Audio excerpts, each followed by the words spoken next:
தூதர்கள் போற்றிட விண்ணவர் பிறந்தனரே.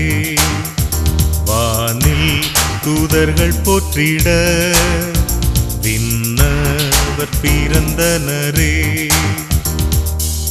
அல்லேலூயா துதி, அல்லேலூயா கனம், அல்லேலூயா மகிமை, அல்லேலூயா ஜெயம், அல்லேலூயா துதி, அல்லேலூயா கனம், அல்லேலூயா மகிமை, அல்லேலூயா. வானில் தூதர்கள் போற்றிட விண்ணவர் பிறந்தனரே. தேவன் அன்பாகவே இருக்கிறார். அவருடைய அன்பை அனுதினமும் நாம் ருசிக்கும் போது நம்முடைய வாழ்க்கையிலே ஒரு மகிழ்ச்சி உண்டாகிறது. செம்மையான இருதயத்தாருக்காக மகிழ்ச்சி விதைக்கப்பட்டிருக்கிறது என்று சொல்லி வேதாகமத்திலே சொல்லப்பட்டிருக்கிறது. தேவன் நம்மை செம்மையானவளாக ஜீவிக்கத்தக்கதாக நம்மை அழைத்திருக்கிறார். அவர் உண்டாக்கும் போதே மனுஷனை செம்மையானவனாக உண்டாக்கினார். ஆனால் அவர்களோ அநேக உபாய தந்திரங்களை தெரிந்து கொண்டார்கள் என்று சொல்லி வேதம் கூறுகிறது. அநேக நேரங்களிலே நம்முடைய வாழ்க்கையிலே தேவனை விசுவாசிக்கிற விசுவாசத்தை நாம் விட்டுவிடும்போது நம்முடைய வாழ்க்கையில் அநேக விதமான உபாய தந்திரங்களை தேடக்கூடியவர்களாக நாம் காணப்படுகிறோம். அதை நாம் விட்டுவிட்டு தேவனிடத்திலே விசுவாசம் உள்ளவர்களாக இருந்தால் தேவ சமூகத்திலே காத்திருக்கிறது, தேவன் நோக்கி ஜெபிக்கிறது, இப்படிப்பட்டதான நிலையிலே நாம் தேவனை சேரும்போது தேவன் நமக்காக யாவையும் செய்து முடிக்கிறவராக இருக்கிறார். தேவனிடத்தில் சேருங்கள், அப்பொழுது அவர் உங்களிடத்தில் சேருவார் என்று பரிசுத்த வேதாகம் கூறுகிறது. தேவனிடத்தில் சேருகிறதற்கான ஒரே வழி இயேசு கிறிஸ்து. இயேசு கிறிஸ்து நேற்றும் என்றும் என்றும் மாறாதவராயிருக்கிறார்.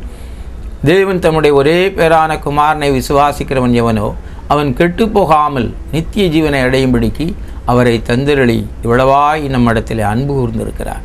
ஆகையினாலே நம்முடைய வாழ்க்கையிலே நாம் கெட்டு போகாமல் இருக்கும்படியாக தேவனை நாம் விசுவாசிக்க கடமைப்பட்டவளாக இருக்கிறோம். கர்த்தர் நல்லவர், அவர் தம்மை நம்புகிறவர்களை அறிந்திருக்கிறார்.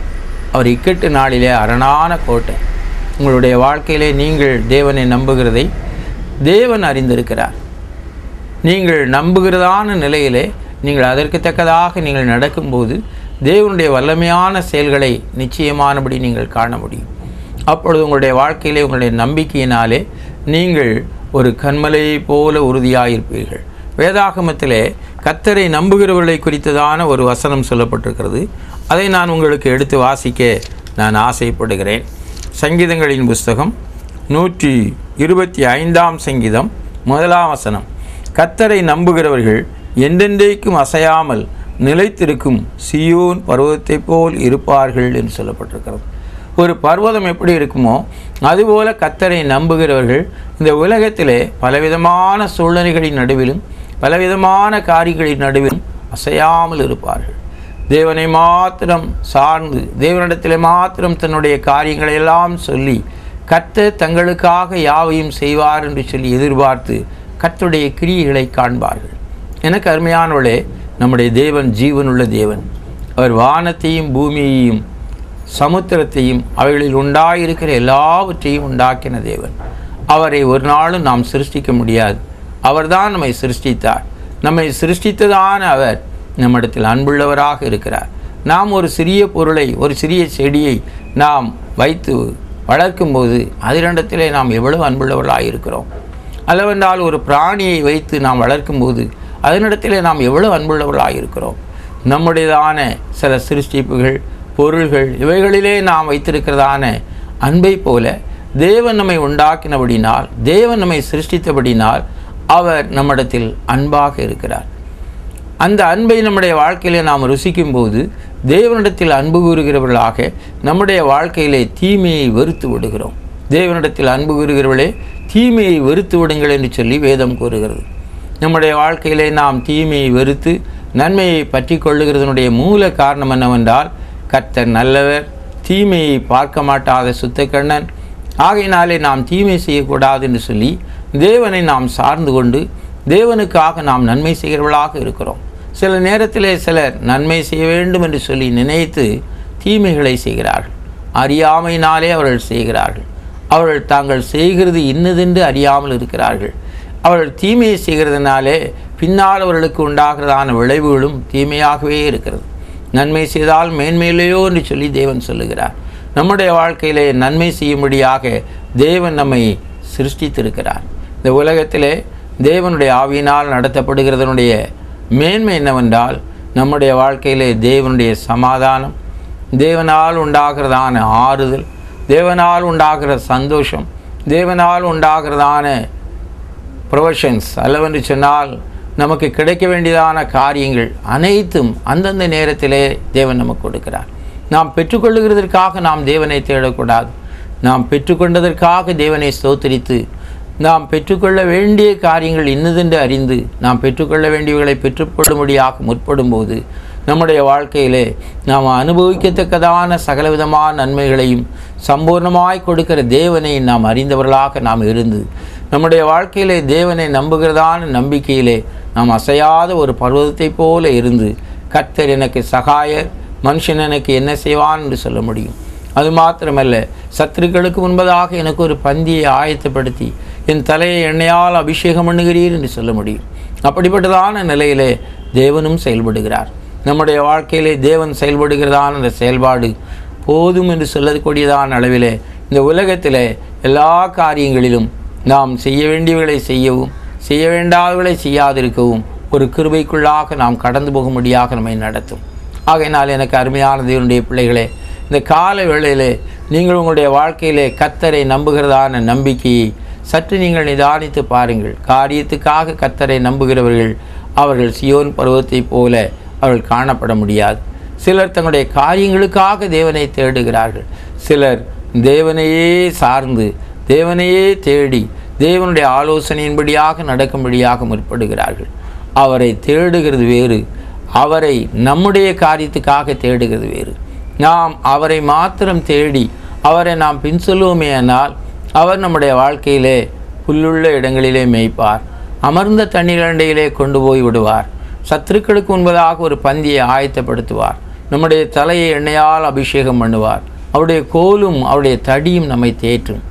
விதமான நிலையிலே ஜீவனுள்ள நாளெல்லாம் நன்மையும் கிருபையும் தொடரும். கர்த்தருடைய வீட்டிலே நாம் நீடித்த நாட்களாய் நிலைத்திருப்போம். இந்த ஒரு அனுபவத்துக்குள்ளாக வருகிறதற்கு தக்கதாக நம்முடைய நம்பிக்கையை நாம் தேவன் மேல் வைப்போமேயானால் அவர் நம்மை நல்ல வழியிலே நடத்துவார். இந்த உலகமும் அதனுடைய இச்சையாகவும் ஒழிந்து போம். கர்த்தருடைய சித்தத்தின்படி செய்கிறவனோ என்றென்றைக்கும் நிலைத்திருப்பான் என்று வேதாகமும் கூறுகிறது. கர்த்தருடைய சித்தம் செய்ய நாம் கர்த்தரை நம்ப வேண்டும், கர்த்தரை நாம் சார்ந்திருக்க வேண்டும். கர்த்தர் எனக்காக யாவையும் செய்து முடிப்பார் என்று விசுவாசிக்க வேண்டும். அந்தந்த நேரங்களிலே உண்டாகிற அத்தியாவசியமான தேவைகளிலே நம்முடைய வாழ்க்கையிலே ஆண்டவரை நாம் நோக்கி பார்க்க வேண்டும். அப்பொழுது அந்த அத்தியாவசியமான தேவைகள் நமக்கு கிடைக்கும்போது அத்தியாவசியமில்லாத அநேக காரியங்கள் நமக்கு இருந்தாலும் நாம் அதை பற்றி கொண்டு இந்த உலக பிரகாரமான நிலையிலே நாம் மேன்மை பாராட்டாதபடிக்கு நம்முடைய வாழ்க்கையை நாம் காத்து கொள்ள முடியும். அவ்விதமாக நாம் காத்து கொள்ளும்போது கர்த்தர் நல்லவர் என்பதை ருசித்து பாருங்கள் என்று சொல்லி அநேகருக்கு கர்த்தர் செய்கிறதான நன்மைகளை நாம் சொல்ல முடியும். நம்முடைய தேவன் இரட்சகராகிய இயேசு கிறிஸ்து நம்மில் வைத்திருக்கிறதான அன்பின் நிமித்தமாக தம்முடைய இரத்தத்தை சிந்தினார், தம்முடைய ஜீவனை கொடுத்தார். அவர் நமக்காக தம்முடைய ஜீவனையே கொடுத்திருக்க மற்ற எல்லாவற்றையும் அவர் நமக்கு தருவார். அவர் நமக்கு தருகிறதான ஒன்று நாம் அனுபவிக்கத்தக்கதான காரியமாக காணப்படும். இன்றைக்கு எத்தனையோ மக்கள் தங்களுடைய வாழ்க்கையில் அனுபவிக்க வேண்டியதான காலங்களிலே அனுபவிக்க வேண்டிய காரியங்களை அனுபவிக்கக்கூடாதபடி காணப்படுவதனுடைய ரகசியம் என்னவென்றால் அவர்கள் கர்த்தரை நம்புகிறதான நம்பிக்கை தங்கள் காரியங்களுக்காக நம்புகிறார்கள், தங்களுடைய தேவைகளுக்காக நம்புகிறார்கள், தங்களுடைய பிரச்சனைகளுக்காக நம்புகிறார்கள், அதற்காக ஜெபிக்கிறார்கள். ஆகையினாலே அவருடைய ஜெபம் இடைவிடாமல் பண்ணுகிற ஜெபம் அல்ல, அவருடைய வாழ்க்கையிலே தேவனுக்கு பிரியமான ஜெபமாகவும் கூட சில நேரங்களிலே இல்லை. அவருடைய வாழ்க்கையிலே செய்கிறதான ஜெபம் அவருடைய தேவைக்காக, அவருடைய வாழ்க்கையினுடைய திருப்திக்காக, அவருடைய வாழ்க்கையில் இருக்கக்கூடியதான அபிலாசைகளை நிறைவேற்றுகிறதற்காக. ஆனால் தேவனுக்கு பிரியமானபடி நாம் ஜெபம் செய்ய முற்படும் போது தேவன் நம்முடைய வாழ்க்கையிலே பிரயோஜனமானங்களை போதித்து நடக்க வேண்டிய வழியிலே நடத்துகிற தேவனாகிய கர்த்தர் நானே என்பதை விளங்க பண்ணுவார். இப்படி விளங்க பண்ணும்போது நாம் அவரை நம்புகிறதான நம்பிக்கை மற்றவருடைய நம்பிக்கையை காட்டிலும் வித்தியாசமாக இருக்கும்.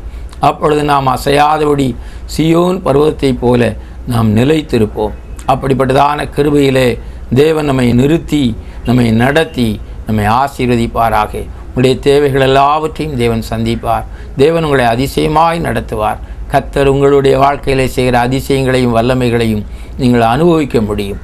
இவ்விதமாக இம்மட்டும் நீங்கள் அனுபவித்துதான் நன்மைகளும் கிருபைகளும் அதிசயங்களும் நன்மைகளும் கூட தேவனால் உண்டானது. அதை நீங்கள் மறந்துவிட வேண்டாம். ஒரு முறையாக தேவனை ஸ்தோத்திரித்து தேவனை நோக்கி ஜெபிப்போம். தேவன் உங்களை நடத்துவார். சர்வ வல்லமுள்ள எங்கள் இரட்சகராகிய இயேசுவே, நாங்கள் நன்றியோடு ஸ்தோத்திரிக்கிறோம். வானத்திலும் பூமியிலும் சகல அதிகாரம் எனக்கு கொடுக்கப்பட்டிருக்கிறது சொன்னேன். அந்த அதிகாரத்தின்படியாக உம்முடைய பிள்ளைகளை ஆச்சரியமாக நீர் இம்மட்டும் நடத்தினீர். நாங்கள் நன்றியோடு வாழ்த்துகிறோம், போற்றுகிறோம், புகழுகிறோம், ஸ்தோத்திரிக்கிறோம்.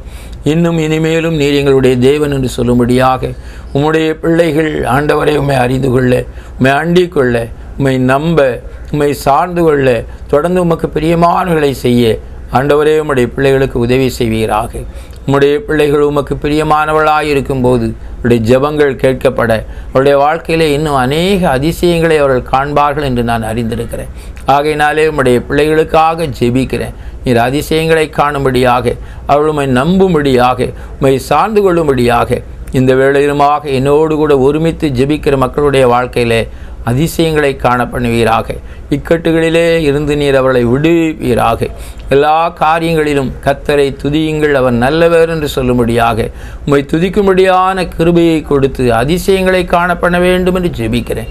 வல்லமையான கிரியைகளை நீ நடப்பிப்பீராக. எனக்காக யாவையும் செய்து முடிக்கிற என் தேவனாகிய கர்த்தருக்கு ஸ்தோத்திரம் என்று சொல்லி எப்பொழுதும் துதிக்க, உம்மை சார்ந்து கொள்ள, உம்மால் வழி நடத்தப்பட, நன்மையும் கிருபையும் பெற்றுக்கொள்ள கேட்ட ஒவ்வொருவரையும் ஆசீர்வதிக்க ஜெபிக்கிறேன். இயேசுவின் நாமத்தில் பிதாவே, ஆமென். அருமையான வாசக நேயர்களே, உங்களுக்காக இவ்விதமான ஒரு ஊழியத்தை செய்ய தேவன் எங்களுக்கு கொடுத்த வாய்ப்புக்காக கர்த்தரை நன்றியோடு ஸ்தோத்திரிக்கிறேன். நீங்களும் எங்களோடு கூட தேவனை மகிமைப்படுத்துங்கள். இந்த வார்த்தைகள், இந்த ஜெபம் உங்களுக்கு பிரயோஜனமான ஒன்றாக இருக்குமானால் இந்த ஊழியத்தில் நாங்கள் உற்சாகப்படவும் நீங்கள் மகிழவும் தக்கதாக இந்த கீழ்காணும் விலாசத்துக்கு தொடர்பு கொள்ளுங்கள். இந்த ஊழியத்தில் நீங்கள் உதவிகளை செய்து நீங்கள் இந்த ஊழியத்தை தாங்குங்கள். தேவனுடைய ஊழியம் இந்த உலகத்திலே செய்யப்படும் போது தேவனுடைய பிள்ளைகளுடைய ஒத்தாசைகளும் தேவையாயிருக்கிறது. ஆகையினால் பண உதவி செய்யக்கூடியவர்கள் பண உதவிகளை செய்யுங்கள். இந்த தொலைக்காட்சி நிகழ்ச்சியை மற்றவர்களுக்கு அறிமுகப்படுத்துகிறவர்கள் அறிமுகப்படுத்துங்கள். கர்த்தர் உங்களை ஆசீர்வதிப்பார்.